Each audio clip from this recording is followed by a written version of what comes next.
السلام عليكم. وحشتوني.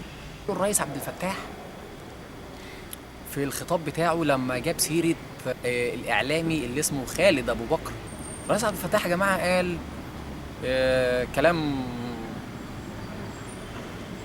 كتير عن الإعلام وعن الإعلاميين، وقال إن هو هيعمل إيه يا علي؟ هيخلي الشعب يعمل إيه؟ هيشتكي للشعب. يعني الرئيس عبد الفتاح يا جماعة هو ولي أمر البلاد. الرئيس عبد الفتاح هو المسؤول عن الحكم في مصر. الرئيس عبد الفتاح يعمل اللي هو عايزه، هو رئيس الدولة. الرئيس عبد الفتاح يجيب الإعلامي ده ويحبسه ويجيب بالقانون طبعا. إيه اللي أنا عايز أقوله؟ الرئيس عبد الفتاح يا جماعة أنا فهمت حاجة عكس اللي معظم الفلول اللي بيحبوا الرئيس عبد الفتاح فهموها. بعض من الفلول، مش كل الفلول، إن جزء من الفلول فاهم عكسي خالص يعني، وفي جزء معايا. في جزء دافع عن الرئيس عبد الفتاح وابتدى يشتم الإعلامي اللي سأل الرئيس ازاي تسيب اسكندرية غرقانة وتقعد مع مدير شركة سيمنز كذا مرة يعني. الإعلامي ده ملوش ان هو يتكلم في كده. انت مالك الرئيس يقعد ولا ما يقعدش؟ اللي انا هقوله دلوقتي ده الرئيس عبد الفتاح يقدر يقوله. انا مش هدافع عن الرئيس عبد الفتاح، انا مش جاي ادافع عن الرئيس عبد الفتاح. ليه؟ لان الرئيس عبد الفتاح يقدر يعمل زي ما عمل، والرئيس عبد الفتاح مش محتاج فل من الفلول يدافع عنه. حلو كده يا جماعه؟ هتقولوا لي طب هو ليه بيتكلم في اللقاءات بتاعته بيقول انا عايز الشعب يقول وعايز الشعب يعمل وعايز الشعب يعمل؟ بصوا انا ليا وجهة نظر في الجزء ده، ممكن تطلع غلط وممكن تطلع صح، ومفيش مشاكل انها تطلع غلط يعني، وخير وبركه لو طلعت صح. انا شايف ان الرئيس عبد الفتاح شايف ان الشعب بتاعنا محتاج وعي شويه، محتاج ثقافه، محتاج يبعد عن الديمقراطيه. انا عدو للديمقراطيه يا جماعه وما بحبهاش. الامن القومي عايز يعمل ايه مع الشعب المصري ديمقراطيا؟ بحر كبير قوي وما بحبش اعوم فيه لاني ما بعرفش اعوم. ممكن اوريكم شويه حاجات عنه في الجزء الثاني من فيديو المخابرات. ربنا يديكم الصحه ويديني الصحه ان شاء الله. امين. لكن انا شايف ان الرئيس عبد الفتاح عايز الشعب يفهم شويه حاجات مهمه، فبالتالي بيوجه كلامه للشعب، بيقول له يا شعب اديني صوتك، يا شعب قول كذا، يا شعب حارب معايا الارهاب، يا شعب يا شعب يا شعب. الرئيس عبد الفتاح حاسس ان الشعب عايز يتمرهم فبيديله مرهم الحنيه. الشعب كان محروم من مرهم اسمه الحنيه. حسني مبارك كان غلطان لما شال 12 بند من قانون الطوارئ سنه 2002. انا زعلان منك يا رئيس مبارك علشان انت شلت ال 12 بند دول اللي خلوا السفهاء يهاجموك ويقولوا عليك ان انت ديكتاتور. بس الموضوع دوت مش بتاعي. نرجع للحته الاساسيه بتاعتنا. الحته الاساسيه بتاعتنا بتقول ايه؟ شفت صحفي او اعلامي بيخبط في ولي الامر من منطلق ديمقراطي، من منطلق ديمقراطي. هو الراجل ده اعلامي قاعد ينقد ويمدح ويمجد ويعظم ويساند ويعادي، اعلامي، ويقول رايه ويقول راي الناس ويهري، اعلامي. يقوم ايه رئيس الجمهوريه يوجه رساله شديده اللهجه للاعلامي ده هو وكل اللي زيه. المفروض اللي بيحبوا الرئيس عبد الفتاح يعملوا ايه؟ انا بحب الرئيس عبد الفتاح، المفروض عليا لما الاقي الرئيس بيعارض اعلامي زي ده انا اعمل ايه؟ هو الاعلامي ده ايه؟ الاعلامي ده بيذيع في قناه الاي بي سي الامريكيه؟ لا، اعلامي في منظومه مصريه، يبقى القانون المصري يطبق عليه. غلط في الرئيس يعاقب، تهكم على الرئيس يعاقب، زي حسني مبارك مع عاطف ابراهيم عيسى. طيب انا حاسس ان الرئيس عبد الفتاح كان قصده ان المصريين يبتدوا يخلوا بالهم من الكلام اللي ممكن ما ياخدوش بالهم منه في ايام زمان. ايام زمان كنا ممكن نبقى قاعدين نتفرج على اعلامي عمال يتكلم عن الشيعة وعن السنة وان احنا واحد وان احنا امة واحدة، وده غلط. فانا احساسي ان الرئيس عبد الفتاح عايز يعلم المصريين حاجة تانية مهمة كبيرة، وهي ان الثقافه الدينيه تبقى موجوده وانتوا بتتفرجوا على الاعلاميين بتوعكم. يعني انا شايف ان الرئيس عبد الفتاح ما كانش يقصد خالص موضوع السيمنز ده اصلا. انا شايف ان الرئيس عبد الفتاح كان يقصد حاجه تانية زي دي. معاويه هو اللي عمل المسجد الاقصى والوليد ورثه من معاويه. ده هي تلعن الوليد على معاويه. يلا يا عم. ده اعلامي اسمه توفيق عكاشه. توفيق عكاشه لعن معاويه بن ابي سفيان. وانا مش شيخ جاي اتكلم معاكم عن الدين، يعني انا مش شيخ طالع اقول قال الله وقال الرسول صلى الله عليه وسلم. انا مواطن، والرئيس عبد الفتاح هيشتكي الاعلاميين لينا. خلي عنك بقى يا ريس، انت سيبني انا اتعامل مع الاشكال دي. مش انا اللي انا ايه في الدوله، انسان بتفرج ومواطن بتفرج على اللي بيحصل وبقول اللي عاجبني وبقول اللي مش عاجبني وبختلف وبتفق وبعمل فيديوهات بمزاجي، ومحدش يقدر يقول لي بطل يعمل فيديوهات، ولا اي ابن افاعي يقدر يقول لي بطل تعمل فيديوهات، ولا اي حد امه والدته بره مصر او جوه مصر يقدر يقول لي اعمل او ما تعملش، قول او ما تقولش، امنع او ما تمنعش. انا بمزاجي يا جماعه مأخر الفيديو بتاع المخابرات وانتصارات 3 سنين، اقسم بالله العظيم ما حدش يجرؤ يقول لي استنى ما تعملش، ما فيش حد يقدر. المهم يا جماعه، في زي عرضوا توفيق عكاشه وشتموه وقالوا حيوان ازاي يشتم معاويه بن ابي سفيان، وفي بيحبوا عكاشه وعرضوني انا وقالوا لي ازاي انت متضايق من توفيق عكاشه عشان توفيق عكاشه مشهور. رحت مديهم بلوك. اي حد كان مع توفيق عكاشه في سبه ولعنه لمعاويه بن ابي سفيان وعندي في الاصدقاء اديته بلوك. واي حد هيبقى موجود عندي ولسه ما شفتوش، انتوا عارفين الفيسبوك كتير ومش كل الاختارات بتيجي ومش كل المنشورات بتيجي، فعلى قد ما بقدر بشوف يعني اي حد زي اي حد كده بالظبط. لما شتم لعيبه الاهلي اديته بلوك ومشيته، واي حد من الاهلاويه هيشتم لعيبه الزمالك هديله بلوك. ما هو اللي مش هيحترم نفسه هديله بلوك. احنا مش اصحاب سلطه بس مش مجبرين نخش نستخدم انترنت ونلاقي بقى البطرخه علينا. بناقص البطرخه دي يعني، بناقص البطرخه، وكل واحد مسؤول عن صفحته يا عم. كل واحد يعمل نفسه رئيس جمهوريه فيسبوك. فخلاص اي حد ما يضايقك اديله بلوك ومشيه من حياتك عادي، حياتك الالكترونيه. اصلك انت مش هتبقى مبدوع مش هتبقى متأجزز في حياتك الحقيقيه وتخش الانترنت تتأجزز. كفايه كده يا ريس عبد الفتاح. الشعب يا ريس بيأجزز على بعضه، مش عارف من ايه، فيروس في الجو، فيروس الاجززه. اجززه هنا، اجززه هنا، اجززه هنا. الجو ده ما فيهوش اجززه، الميدان ده ما فيهوش اجززه. مبسوط هنا عشان الجو حلو وهدوء، لكن مش كل مصر كده. بركب الميكروباص السواق بيأجزز على الركاب، اركب المترو بيأجزز على الركاب، والركاب بيأجززوا على الكراسي وعلى السندات. حاجه عجيبه بشوفها في الشارع المصري. نرجع لعكاشه. توفيق عكاشه بيلعن معاويه بن ابي سفيان. طيب هو توفيق عكاشه احنا متفقين ان عكاشه بيطلع علينا يقول حاجات موجهه ليه من الامن القومي. يعني الامن القومي ممكن يقول له توفيق عكاشه خلي بالك من هنا، خلي بالك، قول الكلام ده، اذكر الحته دي، اتكلم عن كده، علشان خاطر توفيق عكاشه بيقدر يخاطب المواطن الفلاح. فلنفترض ان الامن القومي قال لتوفيق عكاشه اشتم حسني مبارك. يا ترى هو اللي قال له قول لحسني مبارك الصفه دي؟ لأن الرئيس الذي ينفى هو الرئيس الخائن. خلوا بالكم، حسني مبارك ما خانش. في فرق بين خيانة الوطن وبين التعريص على الفساد. ده موضوع مختلف يعني. المهم التعريص لا ها، زي ما الامن القومي قال لعمرو اديب يوم 11/2 اطلع اشتم النظام. احنا كنا مذلولين يا جماعه، احنا كنا في حاله ذل. لا يمكن هيجي اسوأ من اللي كنا فيه، لا يمكن هيجي ذل ومهانه قد اللي كنا فيها. كان الناس بتتضرب في الاقسام قدام مراتاتهم وامهاتهم بالجزم وبالبراطيش، كانوا بيتخوزقوا، كانوا بيطلعوا دين امهم، الامن القومي قال لعمرو اديب سب الدين.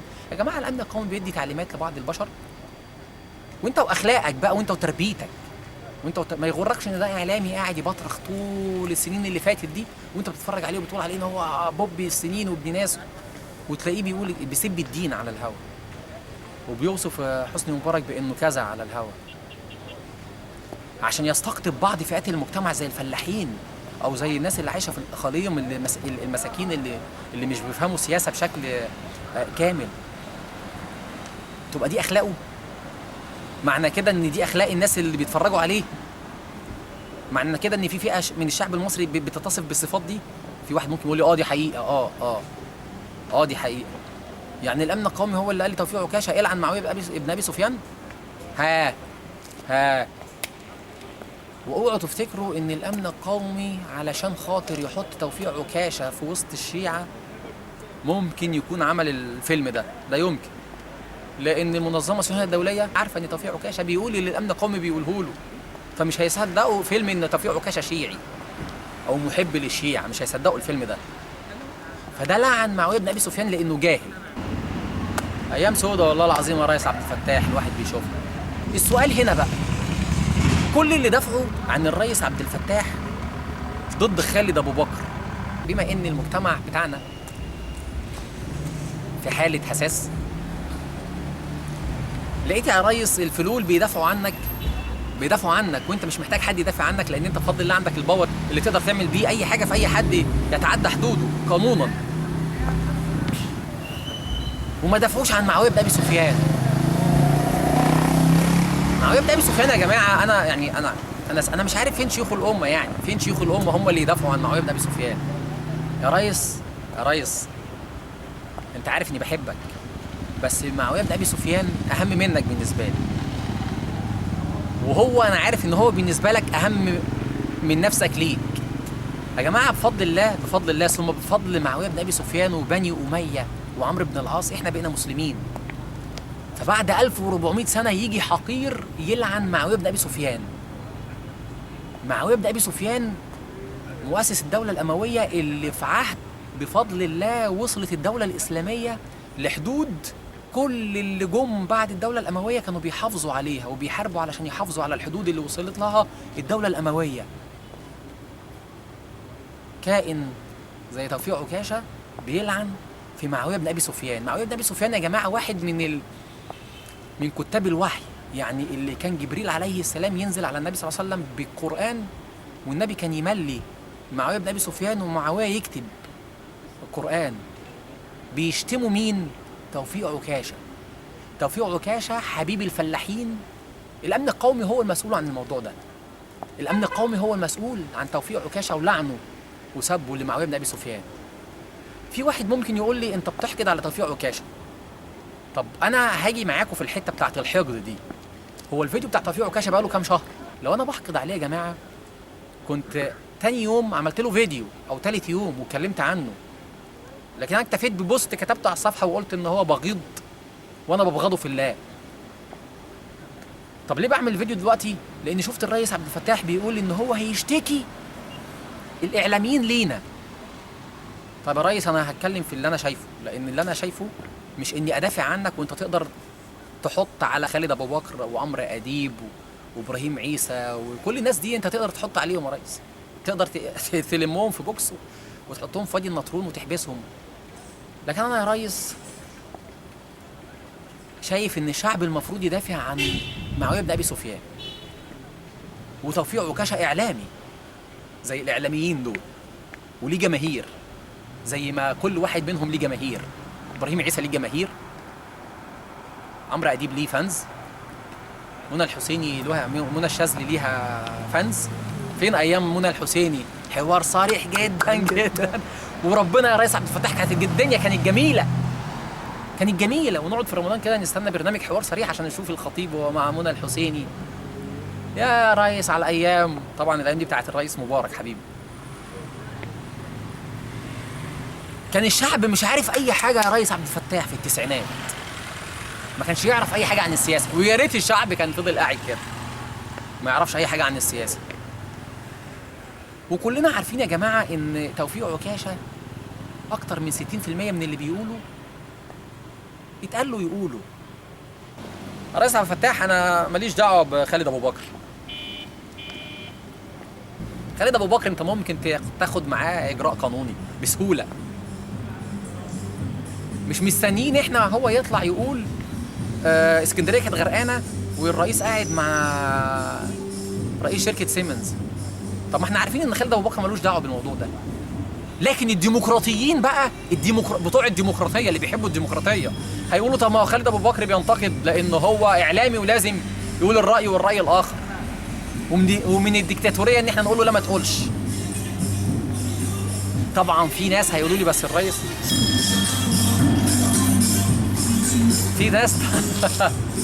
في ناس طبعا هيقولوا لي بس الرئيس قال اخص وكده اسلوب مش حلو بتاع، يبقى دوت اسلوب مش حلو. ده بالنسبه للرئيس واللي بيحبوا الرئيس اللي انا منهم، ده اسلوب مش حلو ان واحد زي دوت يتبجح ويتكلم في اللي ملوش فيه.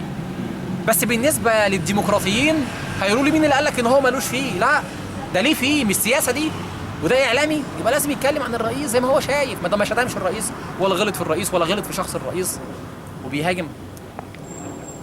يا ريس عبد الفتاح، يا ريس عبد الفتاح، عكشه لعن معاويه بن ابي سفيان. سيبنا احنا يا ريس على عكشه وامثال عكشه وامثال خالد ابو بكر، بس من البدايه يا ريس، من البدايه. ومش عشان ادافع عنك، ما هو انا ما ينفعش ادافع عنك وانا بحبك يا ريس، ادافع عنك وانا بحبك كنت دافعت. انا بدافع عن حسني مبارك، انا بحبه لان حسني مبارك مش رئيس. فادافع عنك ازاي يا ريس وانت رئيس دلوقتي؟ ما انت تقدر تدخلني السجن، وانت لو دخلتني السجن يا ريس انا مش هعمل عليك ثوره ولا هقول انا اتظلمت. تظلمني وانا ربنا المستعان، انا مش خارجي، مش من الخوارج. لكن ما ينفعش اللي بيحبوا الرئيس يدافعوا عن الرئيس وهو رئيس، ما ينفعش. فانا يا ريس ادافع عنك قصاد اسرائيل، ادافع عنك قصاد انجلترا، ادافع عنك قصاد امريكا، لكن انا ادافع عنك يا ريس في حاجه انت صاحب الباور فيها وصاحب السلطه فيها. ما ينفعش انا ادافع عنك يا ريس واعمل فيديو واشتم فيه واحد زي خالد ابو بكر، ما ينفعش. هو ايه يعني مين هو خالد ابو بكر؟ مين هو؟ اعلامي في الدوله اللي احنا فيها، اللي انت فيها رئيس يا ريس عبد الفتاح.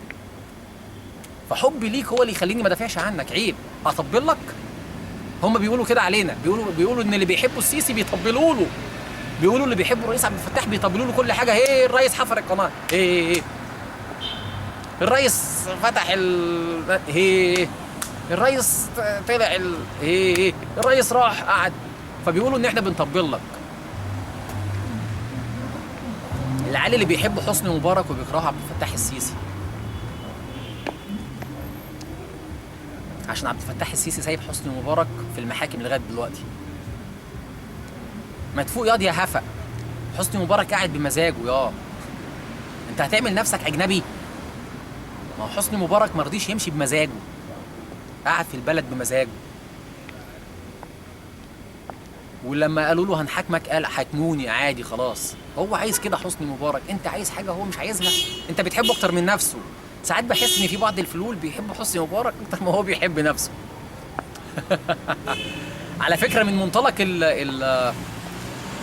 المعروف ورد الجميل، حاجات حلوه جميله في الصفات. يعني في فلول يا جماعه قمه. يعني انا عايز اقول لكم على حاجه، اكتر ناس حبت حسني مبارك في مصر الفقراء اكتر من الاغنياء. في اغنياء بيحبوا حسني مبارك وفي فقراء بيحبوا حسني مبارك. اللي بيحبوا حسني مبارك اكتر في الاثنين الفقراء، مش علشان عدد الفقراء في مصر اكتر، لا، لان في اغنياء كتير قوي استفادوا من حسني مبارك، خانوا حسني مبارك زي ما هتشوفوا في الجزء الثاني من الفيديو بتاع المخابرات اذا ربنا ادانا الصحه وعملناه ان شاء الله. معاويه بن ابي سفيان لما اتلعن حسيت ان احنا في دوله شيعيه. ايه رايكم في الاحساس ده؟ خدوا احساس وحش، خدوا احساس خنيق، خدوا احساس حقير. حس بوضاعتك يا مسلم يا مصري وانت قاعد في مصر المسلمه السنيه ومعاويه بن ابي سفيان بيتلعن على لسان اعلامي وانت بتحب الاعلامي ده. بدل ما تهاجم الاعلامي ده وقول له فوق واعتذر عن اللي انت قلته يا جاهل يا متخلف. هو توفيق عكاشة يعرف ايه عن تاريخ الدولة الإسلامية؟ طب يعرف ايه عن تاريخ الدولة الأموية؟ طب يعرف ايه عن تاريخ الدولة العثمانية؟ يا جماعة عايز اقول لكم على حاجة. الدولة العثمانية في بعض كتب التاريخ دولة مجرمة بتتوصف بانها دولة احتلال يقول لك مصر تحت الاحتلال العثماني. يعني زي فلسطين تحت الاحتلال الإسرائيلي. أنا مش فاهم. وفي بعض الإعلاميين المتخلفين اللي لا يفقهوا شيء عن التاريخ بيروجوا فعلا لان الدوله العثمانيه دوله احتلال. يقولوا لك ان محمد علي عصره عصر فتوحات والدوله العثمانيه عصرها عصر احتلال، مع ان الدوله العثمانيه هي الدوله الوحيده في تاريخ الدوله الاسلاميه اللي قدرت تحقق اللي حققه بني اميه. الدوله العثمانيه هي الدوله الوحيده اللي حاربت ودفعت واستردت كل الاراضي اللي كانت فتحاها دوله بني اميه، الدوله الامويه. الدوله الوحيده اللي استردت الحدود الاسلاميه اللي كانت مفتوحه في عصر الدوله الامويه هي الدوله العثمانيه. فالماسون بيحاربوا الدولتين دول بشكل بشع، لان الدولتين دول هم اكتر دولتين بفضل الله ساهموا في الفتوحات الاسلاميه من 1400 سنه لغايه دلوقتي، الدوله الامويه والدوله العثمانيه. ويطلع لنا اعلامي ضل واعلاميه ضاله يلعنوا معاويه بن ابي سفيان. ده ايه البلد دي؟ ده ايه البلد السنيه دي؟ مصر. مصر اللي هزمت التتار وهزمت المغول وهزمت الصليبيين. يا نهار اسود ومنيل على الايام اللي احنا عايشين فيها. انا مش شيخ، ده انا عربيد. انا مش شيخ، اوعوا تفتكروا ان انا بقول لكم يلا. انا عندي ذنوب كتير قوي بستغفر رب العالمين منها، برتكب معاصي وبستغفر رب العالمين منها، بعمل سيئات وبستغفر رب العالمين منها. لكن ولاد الافاعي الاعلاميين اللي بيستخدموا الكاميرا في تضليل المجتمع وتضليل الناس المساكين، توفيق عكاشة اللي قدر يحشد الفلاحين. سؤال للامن القومي، سؤال للامن القومي اللي استخدم توفيق عكاشة في انه يحشد الفلاحين حواليه خلال ال5 سنين اللي فاتوا. استفدتوا ايه لما توفيق عكاشة لعن اصحاب النبي؟ استفدتوا ايه؟ عملتوا له ايه؟ ليه ما تحكمش بتهمة ازدراء الاديان؟ ليه؟ ليه؟ هو اسلام البحيري انتوا هتحبسوه 5 سنين؟ عشان قال مفيش بخاري وعشان قال مفيش. ده ما قال مفيش بخاري وهنحبسه 5 سنين علشان خاطر ازدراء الاديان. اما اللي لعن معاويه بن ابي سفيان نعمل فيه ايه؟ حاجه تسد النفس ولا ما تسدش النفس؟ هو الدين اهم ولا الوطن؟ الدين اهم ولا الوطن؟ الدين اهم ولا الوطن؟ اللي ما بيحبش وطنه من دينه ماليش دعوه بيه. احنا مسلمين، احنا مسلمين. تعلمنا حب الوطن من الدين، من النبي صلى الله عليه وسلم، من تعظيم رب العالمين لشأن مصر في القرآن. من غير ذكر مصر في القرآن ومن غير تعليم حب الوطن من النبي صلى الله عليه وسلم ولا كنت مصر ايه؟ مصر ايه من غير قرآن وسنة؟ مصر ايه يعني؟ فراعنة؟ فراعنة فيهم مسلمين وفيهم كفر. عرفنا منين ان الفراعنة فيهم مسلمين؟ من الإسلام. من الإسلام عرفنا ان الفراعنة عندهم كان أنبياء، وعرفنا ان نزل عليهم رسل وأنبياء وقالوا لهم تعالوا اعبدوا رب العالمين. عرفنا من الدين ان الفراعنة كان فيهم مسلمين، عرفنا من الدين. فمن غير الدين ولا هنحب وطن ولا هنحب بعض ولا هنحب قرايبنا ولا هنحب اصحابنا. وسيبوني اسافر بقى، سيبوني اسافر بقى سيبوني اسافر هعمل لكم فيديوهات من هناك والله العظيم هعمل لكم كل اللي انتوا عايزينه، بس سيبوني سيب ده حاجه غريبه قوي. توفيق عكاشة بيلعن معاويه بن ابي سفيان وانتوا زعلانين من خالد ابو بكر ان هو بيقول الرئيس عبد الفتاح قاعد مع مدير شركه سيمنز وسايب اسكندريه تغرق. طب انا عايز اسال سؤال خالد ابو بكر سؤال، والرئيس يعني يركب مركب ويروح ينزح الميه في البحر المتوسط ولا يعمل ايه؟ مش في اجهزه اداريه مسؤوله عن الموضوع ده؟ مال الرئيس مال الموضوع ده يا جماعه؟ بصوا، النبي صلى الله عليه وسلم قال كلكم راع صح وكلكم مسؤول عن رعيته، صح كده؟ والدنيا يعني انا اللي هشرح؟ انا مالي؟ انا ليه اشرح؟ انا ليه اشرح؟ انا مش فاهم ليه هو انا اللي هشرح لكم الكلام ده؟ كلكم راعي يا باشا، وكلكم يعني الراجل مسؤول عن بنته انها تلبس ستوميك ولا لا، وبطنها تبان ولا لا، وتلبس ستريتش ولا لا، في زون ولا لا، صدرها يبان ولا لا، رجلها تبان ولا لا. المجتمع المصري دلوقتي يا زي الفل، الذكر قاعد في البيت وبنته نازله عريانه، ولما نساله يقول لنا دي حريه. خلاص سيبنا نبص على صدرها، حريه يا باشا، مش هعكسها يا عم ولا هتحرش بيها، بص بس على صدرها. بنتك صدرها حلو، خلاص بالك عايز ايه مني؟ حريه. مش هقول لها كده، حتى هعمل فيديو اقول لها، مش هتحرش بيها. مبسوط يا ذكر يا ابن الذكر؟ انا مش فاهم، انا مش فاهم، خراب.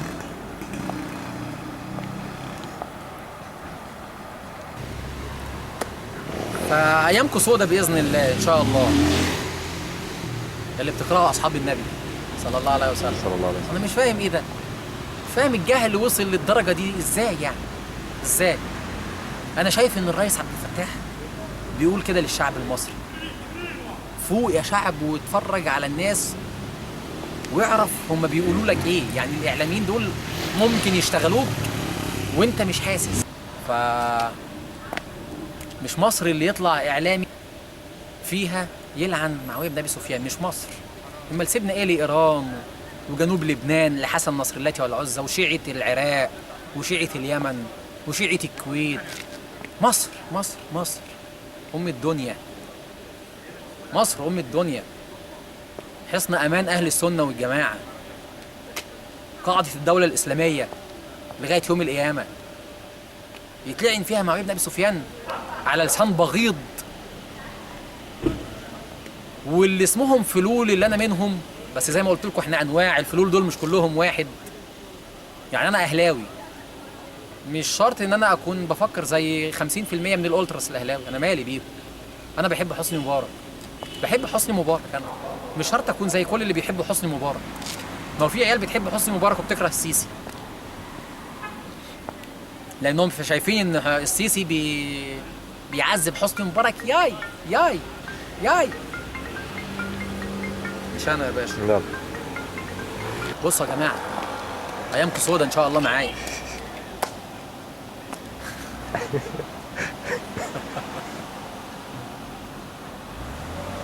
الاجزازه ليها حدود، الاجزازه ليها حدود، والاجزازه برضه ليها حدود.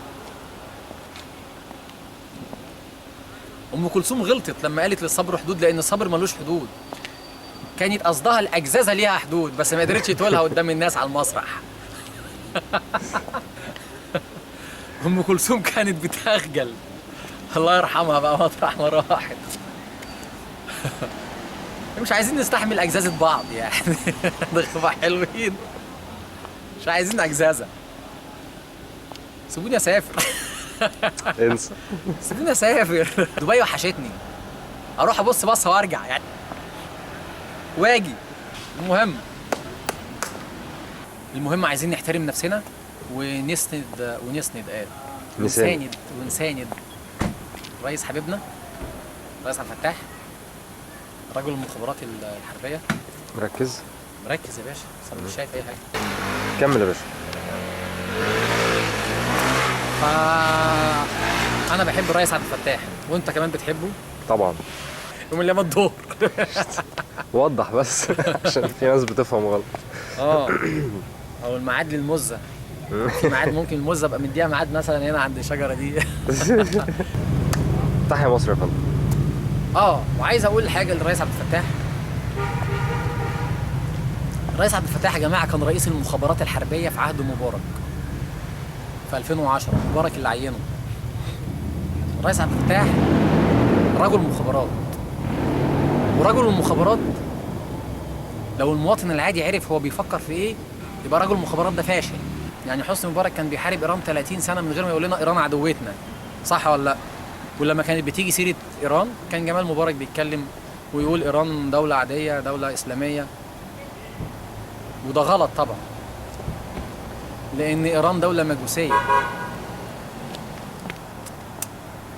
فارسيه شيعيه نكسه، بتحارب الدين والوطن.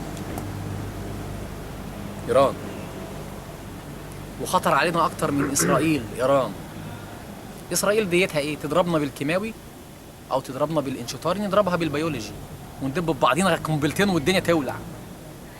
لكن ايران لا، صلاح الدين الايوبي هتك عرض اجدادهم في مصر الفاطميه، وعلق رقاب اجدادهم على باب زويله عند بوابه المتولي.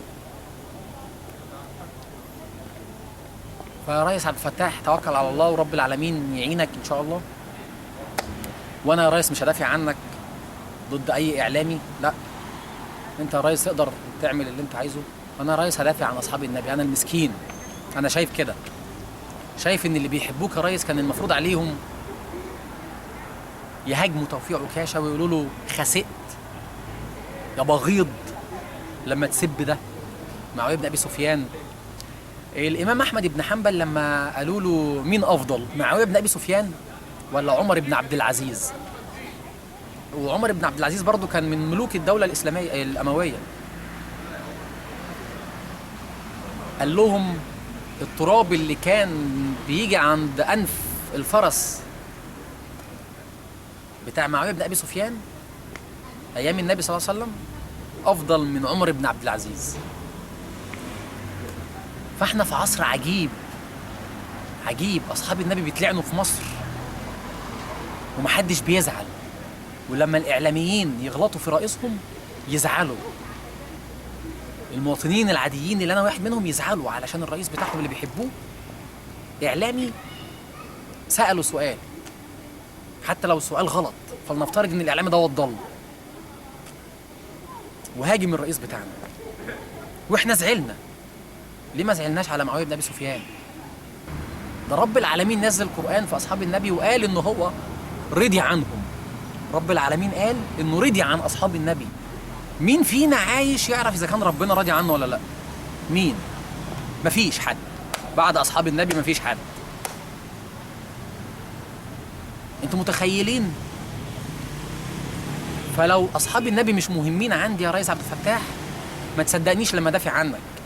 لو ما دافعتش عن اصحاب النبي يا ريس عبد الفتاح وغيرت عليك من اعلامي بغيض، تبقى غيره فيها نفس، تبقى غيره فيها مصلحه، ما بقاش بحبك بجد. لان انت يا ريس بالنسبه لي مش اهم من معاويه بن ابي سفيان. صح يا ريس؟ صح.